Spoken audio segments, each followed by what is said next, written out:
Después de una visita a casa de mi hermano, mi hija empezó a vomitar sangre. Cuando lo llamé, me dijo, no te preocupes, ahora descansará en paz. Desde pequeña, supe que en mi familia había algo que no encajaba. Algo que no se decía, pero que se sentía como un susurro constante en cada comida, en cada abrazo forzado, en cada mirada evitada. No era un secreto, era una presencia. Algo que pesaba. Yo era la menor de 3 hijos, la que llegó sin planearse, la que ocupó el espacio libre, pero no el corazón de nadie. Mis padres me criaron sin crueldad aparente, pero también sin ternura. Crecí sabiendo que lo justo era suficiente, que lo necesario era lo máximo que podía esperar. Pero si había alguien que me trató diferente, fue Tomás, mi hermano mayor. Me llevaba 9 años, y cuando era niña, lo veía como un gigante silencioso, encerrado en su mundo, obsesionado con libros viejos, con coleccionar cosas raras, con hacer preguntas incómodas. Siempre fue más apegado a mi prima Belén, la hija de nuestra hermana mayor. Eran inseparables. Jugaban como si no existiera nadie más en el mundo. Hasta que Belén murió. Tenía 12 años. Un incendio en su casa mientras dormía. Dijeron que fue un cortocircuito. Nada sospechoso, nada que investigar. Pero desde entonces, Tomás cambió. Se volvió más reservado. Hablaba poco y con pausas largas, como si le costara encontrar palabras en su cabeza. Se mudó solo, lejos. Y durante años apenas supimos de él. Hasta que volví a verlo. Yo ya era adulta, casada, aunque la palabra feliz no la podía usar con libertad. Mi matrimonio había sido una cadena de silencios, de distancia, de soportar. Habíamos intentado tener hijos durante 5 años, sin éxito. Hasta que decidimos adoptar. Cuando conocimos a Sofía, supe que estaba destinada a ser mi hija.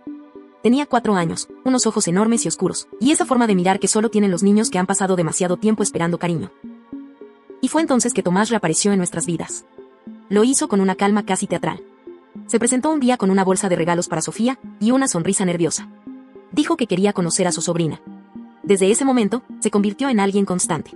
Venía cada semana, le traía juguetes extraños, muñecas antiguas, libros de cuentos viejos. Se sentaba en el suelo con ella a jugar durante horas. Sofía lo adoraba. Lo llamaba el tío mágico. Yo, en cambio, sentía algo que no podía nombrar. Agradecimiento, sí. Pero también desconfianza. Había algo en su forma de mirarla. Como si no la viera a ella, sino a otra persona a través de ella. Como si la conociera de antes.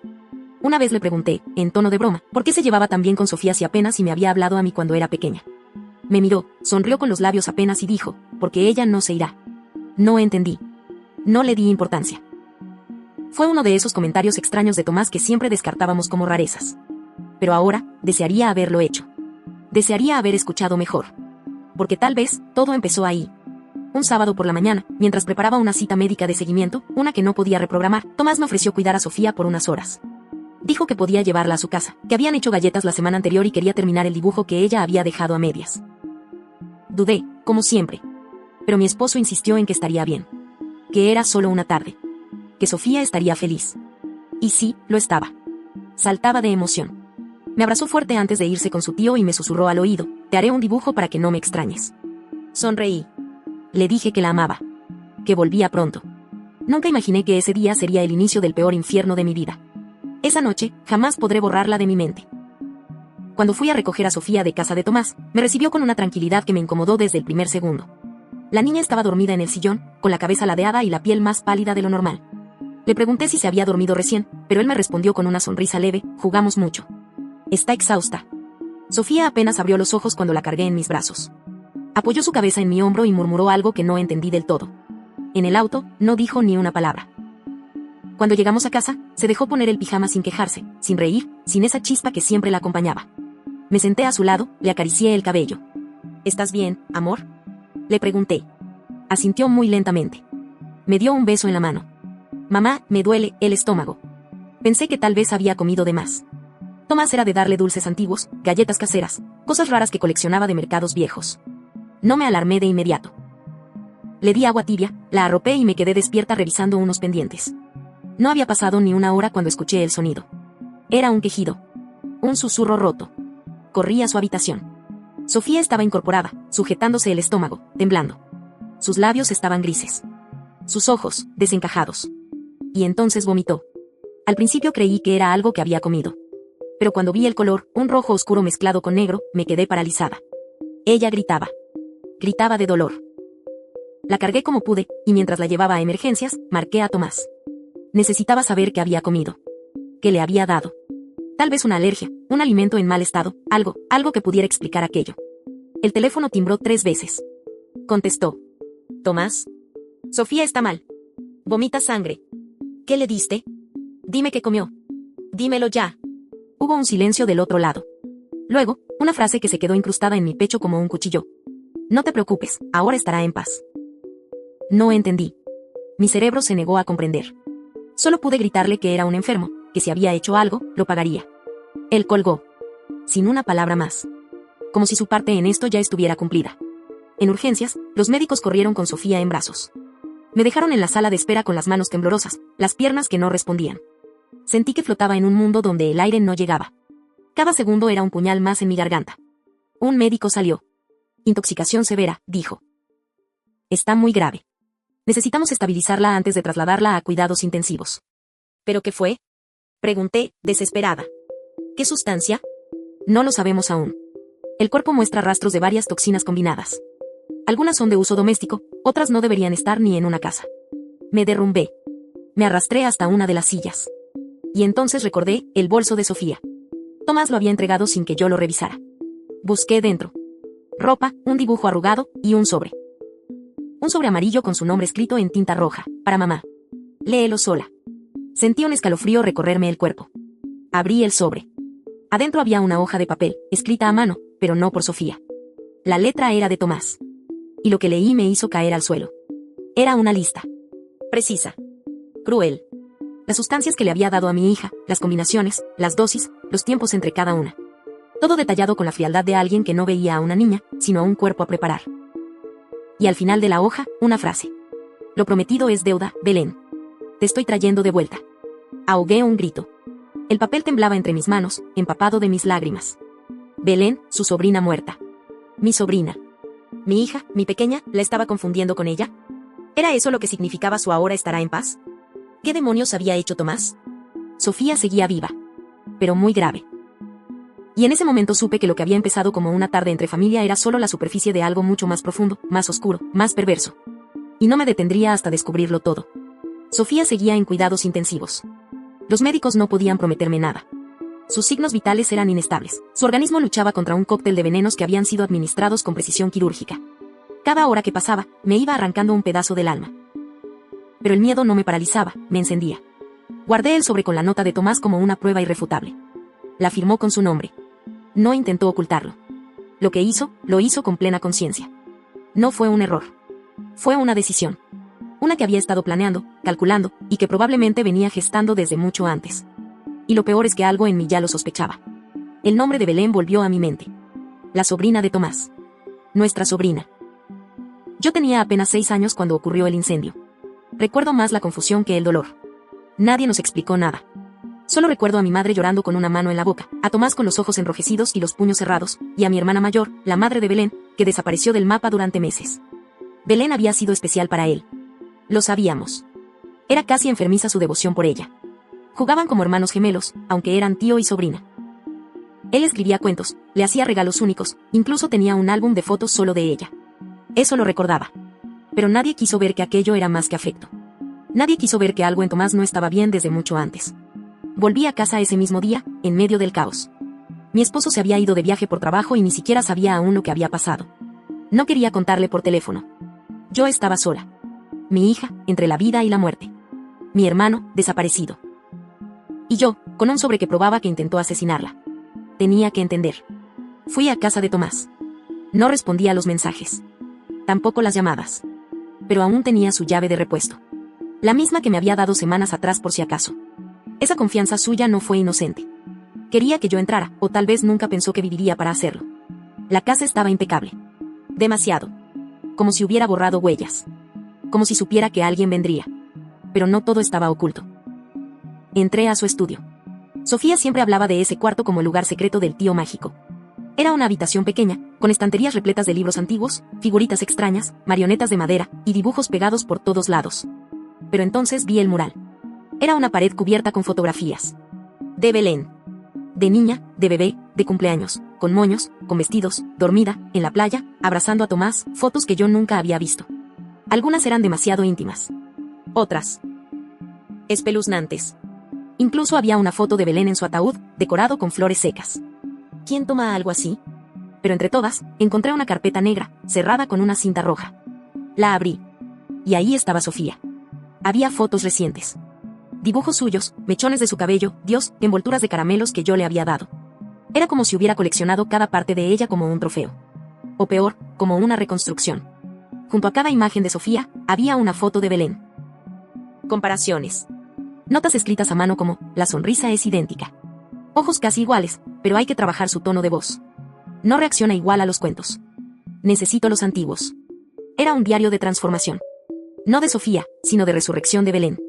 Un intento retorcido de traerla de vuelta. Mi hija no era mi hija para él. Era una proyección, un delirio. Era un recipiente para la memoria de alguien que se había ido hace décadas. Sentí náuseas. Lágrimas. Rabia. Cerré la carpeta con manos temblorosas. La metí en mi bolso, junto con algunas otras pruebas.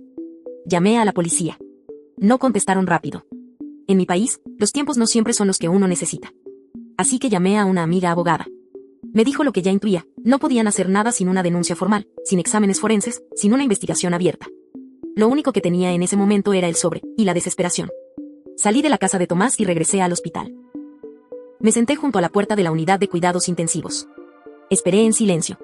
Repetí en mi mente todas las veces que Sofía le dijo te quiero, tío, todos los abrazos que le dio, toda la confianza que le entregó sin saber que él no veía a una sobrina. Veía a una niña muerta. Mi hija estaba viva. Luchando. Respirando a duras penas. Pero yo ya había decidido una cosa, no permitiría que Tomás quedara libre. No otra vez. El hospital se convirtió en mi segundo hogar. Dormía en un sillón rígido a los pies de la habitación de Sofía, o en el pasillo cuando no me dejaban pasar. Cada vez que un monitor pitaba con más fuerza, mi corazón se detenía. Vivía al borde de un abismo constante. Pero ella, mi pequeña guerrera, aún seguía aquí. No entendía cómo seguía con vida, y los médicos tampoco. Tiene un cuerpo fuerte, me dijo una doctora una noche. Pero también algo más. Tiene un motivo. Sí, lo tenía. A mí. Y yo tenía uno aún más poderoso, la verdad. Había denunciado formalmente. Entregué el sobre, las fotos, la carpeta con las notas. Pero la policía, como suele pasar, no se movió con la urgencia que uno espera cuando el peligro es tan claro. No lo habían atrapado. No sabían dónde estaba Tomás. Su celular había sido desconectado, y no había registros de su paradero. Desapareció como si se lo hubiera tragado la tierra. Mientras la investigación avanzaba a paso de tortuga, decidí hacer lo que nadie más iba a hacer, remover el pasado. Comencé por casa de mis padres. No había vuelto a verla con ojos críticos en años, pero esta vez lo hice. Revisé álbumes, baúles viejos, cartas, cintas antiguas. Quería entender quién era Belén realmente. ¿Por qué había significado tanto para Tomás? Y que había fallado en nuestra familia para que nadie notara lo que él estaba gestando. Encontré una caja con fotos. Belén tenía los mismos rizos castaños que Sofía, los mismos ojos grandes, la misma sonrisa inclinada. Pero no era solo eso. En cada foto estaba él. Tomás. Siempre abrazándola. Sosteniéndola. Observándola. En una de las fotos, tomada semanas antes del incendio, había un detalle que me congeló la sangre. Belén tenía un vendaje en la muñeca. Nadie me habló jamás de eso. Al reverso, escrito con tinta desvaída, solo decía, tropezó. Tropezó. Claro. Empecé a preguntar. Primero a mi madre. Pero fue inútil. ¿Otra vez con esas cosas? Tu hermano está sufriendo por todo lo que estás inventando. ¿Cómo se nota que Sofía no era tuya de verdad? Siempre tan fría. Esa frase me atravesó como una lanza. ¿Qué dijiste? Mi madre se quedó callada. Luego desvió la mirada. Nada. No importa. Pero sí importaba. Porque era otra grieta. Otra grieta en una historia que nunca cerró del todo. Esa misma noche, fui a visitar a Lucía, mi hermana mayor. La madre de Belén. Vive en otro distrito, alejada del resto de la familia desde hace años. Al verme, abrió la puerta con una expresión de sorpresa, pero me abrazó con fuerza. Supe lo de Sofía, me dijo. No sabes cuánto lo siento. Nos sentamos. Le conté todo. El sobre. La nota. Las fotos. La lista. Su rostro fue palideciendo, minuto a minuto. Y entonces, me dijo algo que me dejó sin aire. Tomás, me decía que Belén estaba hecha para él. Creía que tenía un vínculo espiritual con ella. Yo pensaba que era cariño de tío, nada más. Pero una vez lo sorprendí hablándole mientras dormía. Le decía que nadie lo separaría. Que el fuego no puede romper promesas eternas. Fue antes del incendio. Se llevó las manos al rostro, temblando. ¿Crees que? Sí, respondí, sin titubeos. Ahora estoy segura. Belén no murió en un accidente. Y Sofía iba por el mismo camino. Nos miramos en silencio. Lucía me entregó algo que había guardado por años. Un cuaderno de dibujos que perteneció a Belén. En una de las páginas, un dibujo infantil la mostraba a ella con Tomás, en una cabaña. Él la abrazaba y tenía una expresión que no parecía de un niño feliz, sino de una caricatura oscura, distorsionada. En la esquina del dibujo, una frase: mi tío dice que si muero, me va a traer de vuelta. Ese fue el momento en que entendí que no estaba lidiando con un hombre desequilibrado. Estaba lidiando con un fanático. Un obsesivo. Un devoto de su propia enfermedad. Volví al hospital y me senté junto a Sofía. Le tomé la mano con fuerza. No te voy a dejar. Jamás. Aunque tenga que enfrentar sola a todo el mundo. Y mientras veía su pecho subir y bajar, supe que lo siguiente sería más peligroso: rastrear a Tomás. Descubrir dónde se escondía. Porque si lo había hecho una vez, podía volver a intentarlo. Y yo no pensaba esperar sentada. Las palabras de mi hermana aún resonaban en mi mente: si muero, me va a traer de vuelta. Belén, con apenas 6 años, ya había dibujado la raíz de toda esta locura. Y aún así, nadie hizo nada. Mi hija seguía luchando en la unidad de cuidados intensivos. Los médicos me daban partes diarios, sin promesas. Los niveles de toxicidad en su sangre disminuían muy lentamente. Había días que creía que podía sonreír, y otros que volvía a caer en una pesadilla.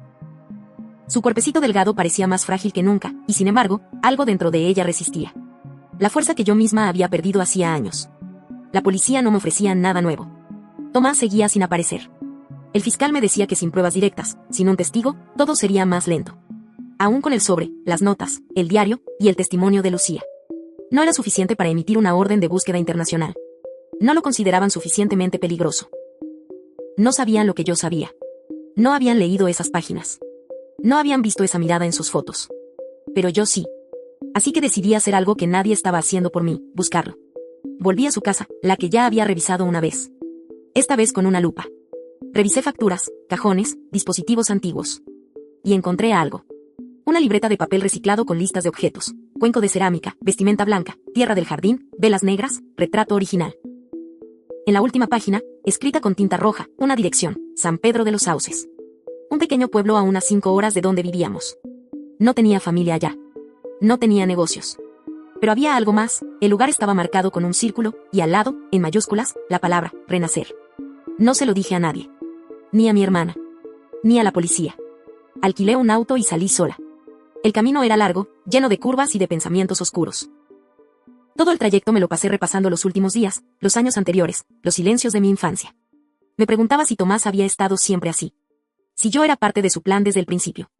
Si Sofía fue solo el resultado de años de obsesión, de transferencia emocional enferma. Llegué al pueblo en la noche. Era pequeño, casi deshabitado.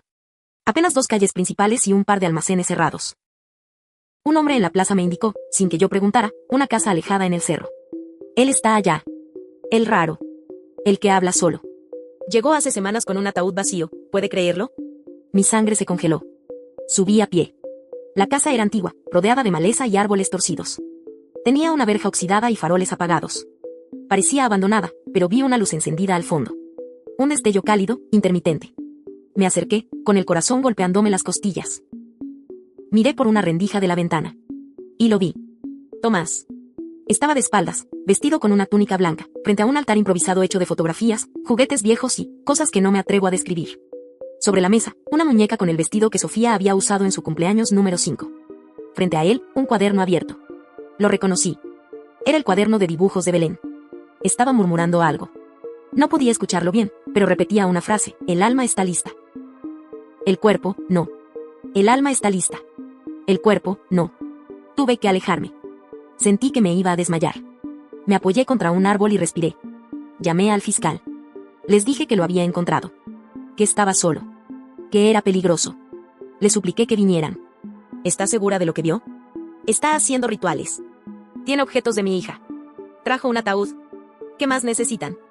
Accedieron a enviar una patrulla. Pero me dijeron que tardarían unas horas. Esa zona no tenía unidades cercanas.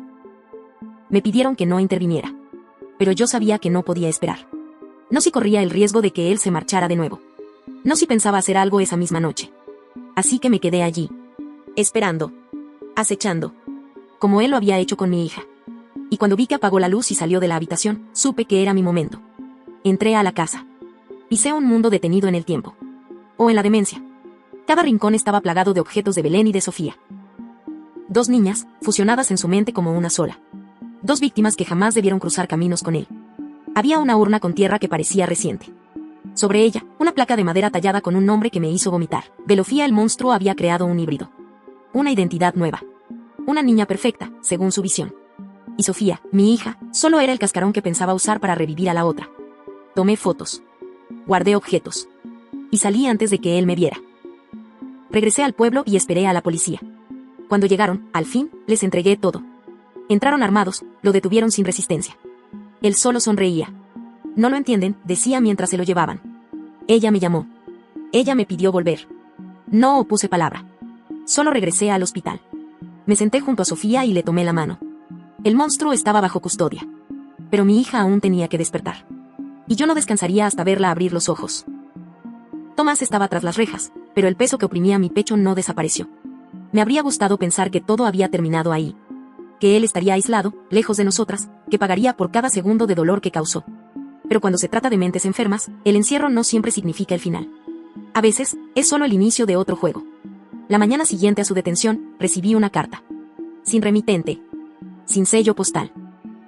Me la entregó una enfermera del hospital diciendo que la había dejado un señor canoso en recepción. El sobre era delgado, blanco, y solo tenía escrito mi nombre en tinta azul. Temblando, lo abrí.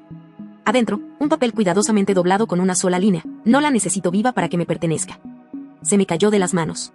Corrí a la habitación de Sofía como una leona. Estaba segura de que algo habría pasado, pero todo seguía igual. Monitores encendidos. Su respiración suave. La enfermera de turno me aseguró que no había entrado nadie. Que el personal de seguridad había reforzado las medidas. Pero yo sabía que no estaba loca. Tomás tenía seguidores. O al menos cómplices. Lo supe por los objetos que encontré en su cabaña, varias cartas escritas con distinta caligrafía, todas con frases similares, todas celebrando el renacer de la niña sagrada. No era solo él. Presenté la carta como nueva prueba. El fiscal, esta vez, se lo tomó en serio. Pidieron una orden judicial para investigar las visitas que recibió Tomás antes de ser trasladado. Y ahí surgió un nombre que jamás esperé ver, mi madre. ¿Cómo que fue a verlo? Pregunté, helada. 2 días antes de su detención. Conversaron durante 40 minutos. Sin registro de audio. Fue una visita privada. Me caí sentada. Mi madre, la que siempre lo protegió. La que me acusaba de exagerada. La que le buscaba excusas incluso después del sobreconveneno, había estado ayudándolo. Fui a confrontarla. Me abrió la puerta con cara de piedra. ¿Qué quieres ahora? Me espetó sin rodeos. ¿Visitaste a Tomás antes de que lo atraparan? Su expresión cambió. No voy a responderte, dijo mientras intentaba cerrar la puerta. La detuve con el pie. ¿Le ayudaste a esconderse? ¿Fuiste tú quien dejó la carta? ¿Estás insinuando que yo quiero matar a tu hija? No estoy insinuando. Estoy preguntando. Me miró como si me odiara. Como si yo fuera la traidora. Todo esto pasó porque trajiste a esa niña extraña a esta familia. Nunca debiste adoptarla. Nunca debiste reemplazarla. Ahí lo supe. Mi madre también creía en la fantasía de Tomás. También pensaba que Sofía era una intrusa. Que Belén era la única niña que debió sobrevivir. ¿Qué le hicieron a Belén? Pregunté con la voz quebrada. ¿Qué pasó de verdad en ese incendio? Ella no respondió. Solo cerró la puerta. Fui directo al archivo de la comisaría. Pedí el expediente del incendio. Años atrás me habían dicho que todo había sido un accidente con la cocina, pero ahora quería verlo con mis propios ojos. Y ahí estaba el informe. Fotos. Declaraciones. Todo. Excepto una página. El informe forense estaba incompleto. Solicité una copia certificada en la fiscalía. Me hicieron esperar más de 1 hora, pero al fin me la entregaron. Y lo que leí me dejó sin aliento. La causa oficial de muerte de Belén no fue el incendio.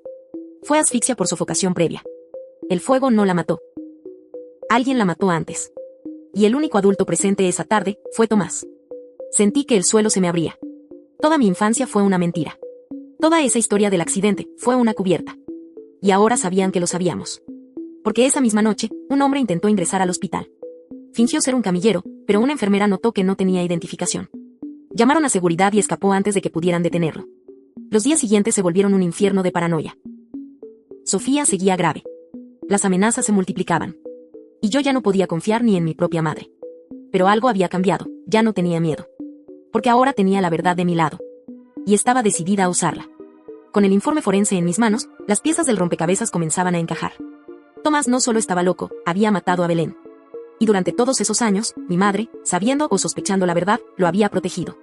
No era solo fanatismo. Era encubrimiento. Lo primero que hice fue entregar esa prueba a la fiscalía. Esta vez, el fiscal se mostró mucho más receptivo.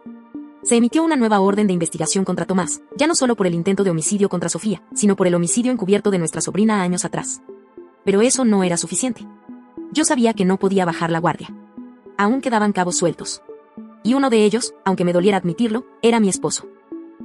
Durante todo este proceso, Lucas había estado más ausente que nunca. Al inicio me acompañó, lloró conmigo, incluso ayudó a pagar algunas cosas del hospital. Pero desde que Tomás fue arrestado, se fue alejando poco a poco. Cuando le conté que mi madre podía estar involucrada, no dijo nada. Cuando le mostré el informe de Belén, se encogió de hombros.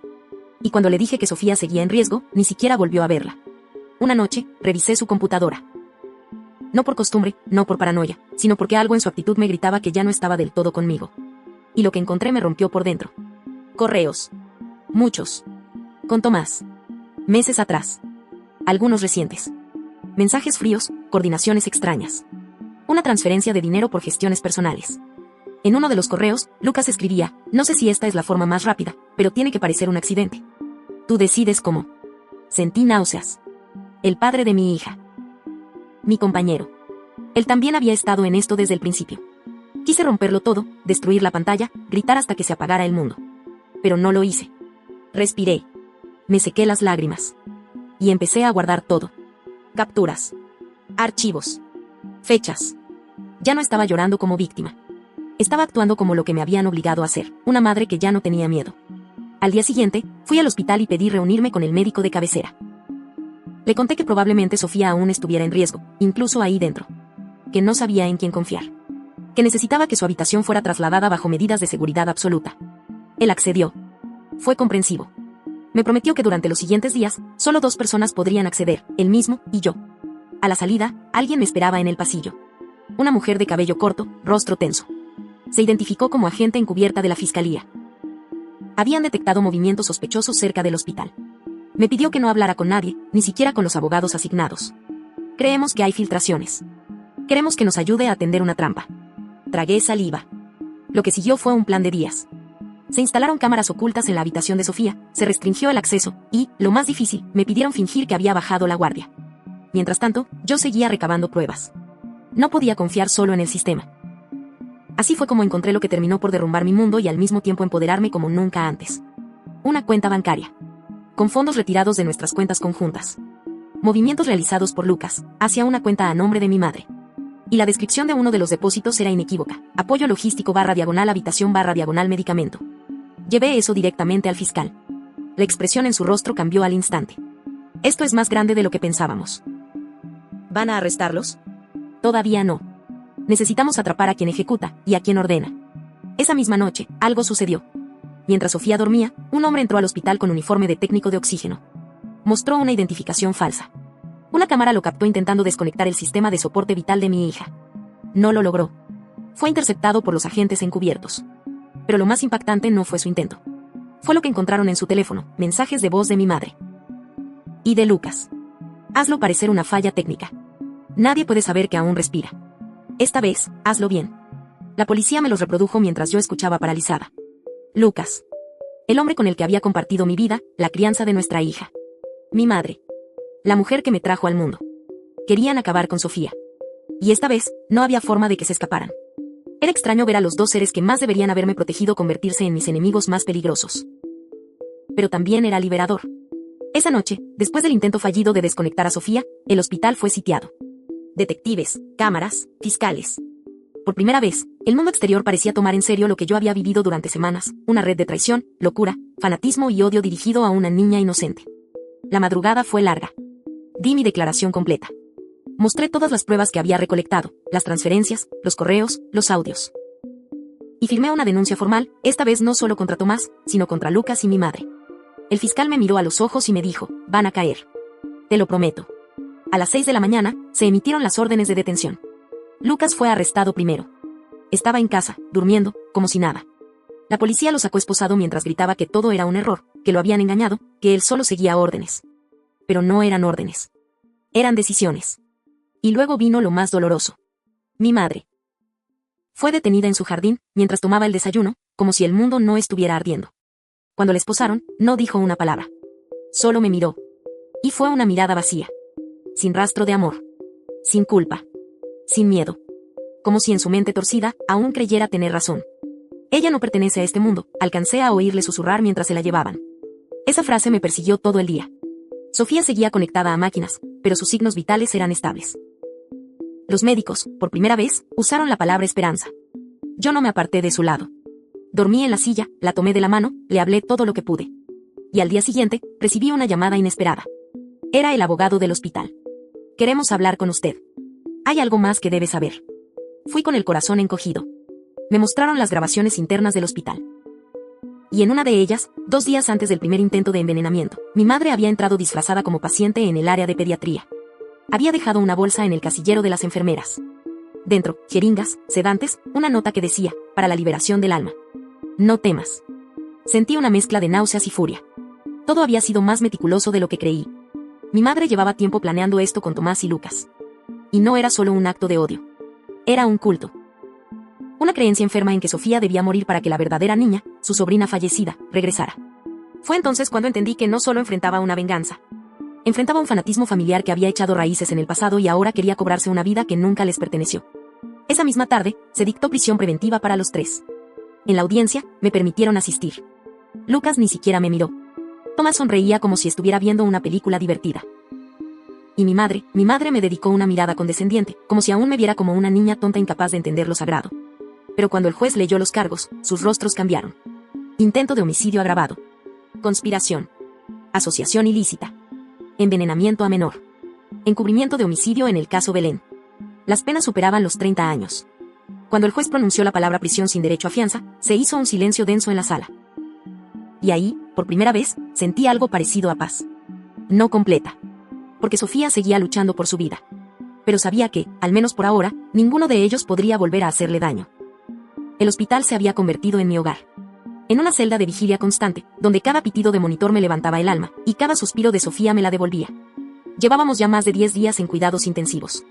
A pesar de todo lo que sufrió, su pequeño cuerpo había resistido. Los médicos empezaban a usar frases que ya no dolían, sino que sanaban. La presión se ha estabilizado, respondió al estímulo ocular, podría salir del coma inducido en las próximas horas. Yo no me movía de su lado. A veces solo le hablaba bajito, contándole cuentos inventados, recordándole la primera vez que caminó, la primera vez que dijo mamá. A veces lloraba en silencio.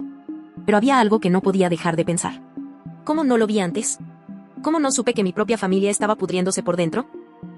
Esas preguntas me carcomían, hasta que una tarde, mientras recogía algunas cosas en casa, encontré algo escondido entre los libros viejos de la biblioteca de mi madre. Era un cuaderno de tapas duras, sin título. Parecía un diario. Y cuando lo abrí, entendí que contenía el eco más profundo de su mente enferma. En la primera página, había una foto, mi madre, Tomás, y una niña de unos 4 años que no reconocí. Llevaba un vestido blanco, una diadema y una expresión vacía. Belén. La sobrina fallecida. La hija de Tomás. La que, según mi madre, nunca debió morir. Y la que Sofía, casualmente, reemplazaba.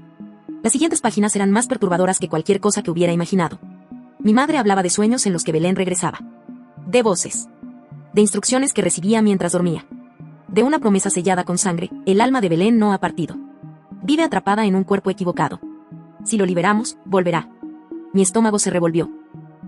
Casi no podía seguir leyendo. Pero lo hice. Porque necesitaba entender. En otra página, hablaba del momento en que conoció a Sofía por primera vez. Describía su rostro, su forma de caminar, su mirada idéntica. Y luego, un fragmento me dejó paralizada, no tengo dudas. Es ella. Belén ha regresado. Y su madre no lo entiende. Por eso no la merece. Por eso el sacrificio es necesario. Lucas está de acuerdo. Él también la ve. Pronto, todo estará en su lugar. Sentí que el aire desaparecía. Cerré el cuaderno y salí de la casa como si me persiguieran demonios. Fui directamente al fiscal. Le entregué ese diario sin decir una palabra. Él tampoco dijo nada mientras lo hojeaba. Pero cuando levantó la vista, solo dijo, esto será definitivo. Esto acabará de hundirlos. Esa noche volví al hospital con el alma destruida, pero con la determinación más firme que jamás había sentido. No permitiría que esas voces enfermas siguieran reinando en mi vida. No permitiría que Sofía viviera en las sombras de un delirio ajeno. Y entonces, cuando abrí la puerta de la habitación, ocurrió algo que detuvo el tiempo. Sofía movió los dedos. ¿Doctora? Llamé, temblando. Creo que se movió. En segundos, la sala se llenó de médicos. Yo me quedé atrás, paralizada, con las manos en la boca. Uno de los doctores me miró con una sonrisa imposible de contener. Está despertando. Me desplomé en el suelo, llorando como una niña. No de miedo. no de dolor, sino de esperanza. Mi hija había sobrevivido. Y aunque aún quedaba un largo camino, su vida no terminaría en manos de nadie más que ella misma. Cuando Sofía abrió los ojos, lo hizo despacio. Como si sus párpados pesaran toneladas, como si su cuerpo no supiera todavía si el mundo era un lugar seguro. Yo estaba ahí, tomada de su mano. Y cuando sentí que apretó apenas un poco, rompí a llorar. Mamá, susurró, débil. Esa palabra. No la escuchaba desde hacía días. Días que se sintieron como siglos. La abracé sin entorpecer los cables, con el corazón rebosando. Los médicos estaban sorprendidos. No solo había despertado, sino que sus signos eran prometedores. Tal vez por su edad, tal vez por su fortaleza. O tal vez, como le dije después al oído, porque sabía que yo la iba a esperar hasta el último aliento. Las semanas siguientes fueron duras. Terapias, exámenes, tratamientos. No fue un regreso triunfal ni inmediato. Pero sí fue milagroso. Los psicólogos infantiles me recomendaron que le hablara con la verdad, con cuidado. Que no alimentara la idea del horror, pero que tampoco mintiera sobre lo que había ocurrido. Y así lo hice. Fue un error de personas que no entienden lo que es el amor, Sofía. Pero ya no van a poder lastimarte. Nunca más. Y cumplí esa promesa. Porque mientras ella recuperaba su vida, yo reconstruía la mía, desde las cenizas. La casa donde vivía, esa que compartí con Lucas y donde tantas mentiras respiraron conmigo, la vendí. Cada rincón tenía fantasmas. Era imposible borrar lo vivido. Me mudé con Sofía a otro lugar. Un departamento pequeño, cálido, lejos del vecindario donde todo se derrumbó. Empezamos de cero. Cambiar de ciudad fue difícil, pero necesario. Nos alejamos no solo físicamente, sino emocionalmente de todo lo que nos ató a esa locura. En el juicio, testifiqué con fuerza. Llevé las cartas, el diario, las grabaciones, los informes médicos. Fui la voz de mi hija. Y esa voz retumbó en cada rincón del tribunal. Tomás fue sentenciado a 38 años de prisión. Mi madre, a 25. Lucas, a 30 por complicidad agravada e intento de homicidio. Ninguno mostró arrepentimiento. La última vez que los vi, fue en la audiencia final. Tomás me miró como si hubiera perdido algo que le pertenecía. Mi madre se negó a mirarme. Y Lucas, ese cobarde, lloró. Pero ya no me temblaron las piernas. Ni el alma. Porque entendí que yo no era la niña indefensa que criaron. Era una madre. Y por mi hija, lo enfrenté todo. Un año después, Sofía reía en el parque, empujando su bicicleta nueva, con las mejillas rosadas por el viento. Ya no tenía miedo a la oscuridad. Y cuando le pregunté si quería que encendiera la luz para dormir, me dijo, no, mamá. Estoy bien. Mientras estés aquí, todo está bien. Esa noche me acosté a su lado. La miré dormir. Y me prometí, en silencio, que jamás dejaría que las sombras del pasado volvieran a tocarla. Porque esta vez, las vencimos.